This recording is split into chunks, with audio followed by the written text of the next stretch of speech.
Hey guys, welcome back to Tank Garage. My name is Frank, Mech is the man behind the camera, and in today's video, we are going to be installing the SNABB Intercooler. Before the video starts, make sure you like, subscribe, and turn on post notifications so you don't miss any content from Tank Garage. So today we will be attacking the front-mounted intercooler. We purchased the kit from SNABB, as you guys can see here. This would be the charge pipe. We have everything set up on the floor here and ready to attack. Alright guys, so first step is going to be removing the front bumper. You want to start with the wipers on the front over here, and then we'll show you guys you have a couple of pins and screws on each side that you need to remove. Let's get right into it.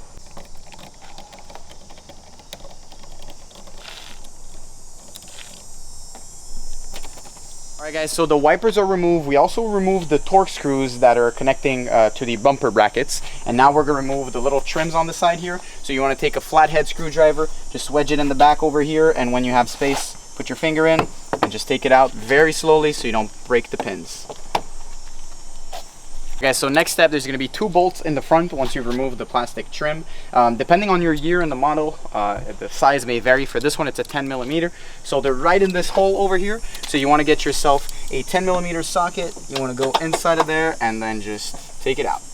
Alright guys, so the full bumper is currently off. We are going to start with the hot side. So charge pipe all the way to the turbo inlet, since this is going to be the easiest and the most accessible. And then we're going to go ahead and do with the cold side, which is going to be the actual intercooler, all of the AC lines and everything that we need to relocate and replug. With the automatic transmissions, there is a possibility that your AC line at the bottom here, you will have to squeeze it to make it fit, but different models, again, in different years do not have that problem. It's really specified to each and every R's that you will have. Alright guys, so this part is going to be the engine mount bracket. So you will need a 18mm and a 19mm socket. You want to put your 18mm on the left side over here, make it snug right here, and then you want to just untighten it while holding the left hand and just using your right hand for leverage.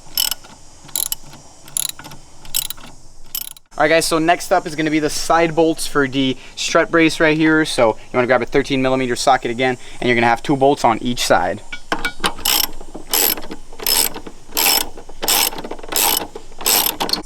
Alright guys, so now we're currently taking out the bolt here that is connected to the charge pipe, so we can remove the hot side of the charge pipe directly going to the turbo inlet. So right here we're using, I believe this is a 12mm socket, and we're loosening this up. Alright guys, so we loosened up the tensioners over here on both sides, and now it's just time to take it off. This is going to be pretty hard. You do have to pull very hard on this, as you guys can see here. Alright.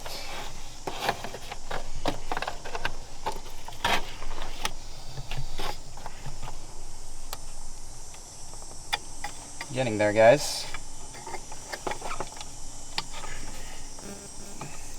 Maybe we should. Oh, got it.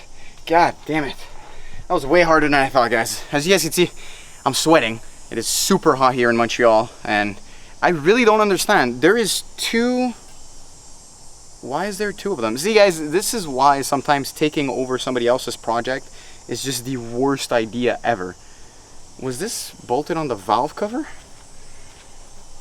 Well, again, guys, this is proof that before buying a used car that has already been modified, look over your things. We're lucky that we have some kind of knowledge in this field, but if we didn't have any idea that there was a bolt inside the valve cover to hold on to the intake, the charge pipe, this is, I'm baffled. I don't know what to say. It's just ridiculous. Alright guys, so next up you're going to have bolts over here. You're going to have 8mm and 10mm. These are the bolts that are holding up the lights, the radiator, and pretty much everything that is connected to the front bumper over here. So we're going to start with the 8mm, and then we're going to go with the 10mm. Okay, so we finally removed all of this. It was very complicated because there was the airbag sensors, the horns, and also the hood release attached to all of this, so it was kind of hard. As you guys can see, it's very late at night and we've got some lights set up everywhere so we can film this for you guys, but we'll do our best to give you guys the best view and idea. Like I told you guys in the beginning of the video, this is probably going to be a 2-part video, just because this is a very long install. And alright guys, so now it's time to install the charge pipe. So we're going, this piece right here has already been tightened. We're just waiting for the fitting for the turbo inlet right here, and we're gonna go and install that right now.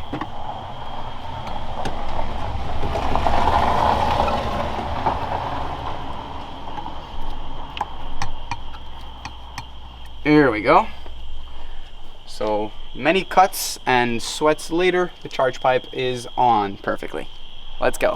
All right guys, so we're gonna call it a night right now. We are super drained and everything that we could do right now is done. All of the brackets and things like that, we cannot see anything. You guys can see it right now because there is a light on the camera, but when we're working on the car, the only light source that we have is this. So yep, we're gonna call it a night. Hopefully you guys enjoyed part 1. Part 2 should be anywhere from a week to a 2 week because we have some big plans for you guys. We are going to pick up a brand new vehicle very, very soon. Thank you guys for watching the video, and as usual, my name is Frank, Mech is the man behind the camera, and we're out.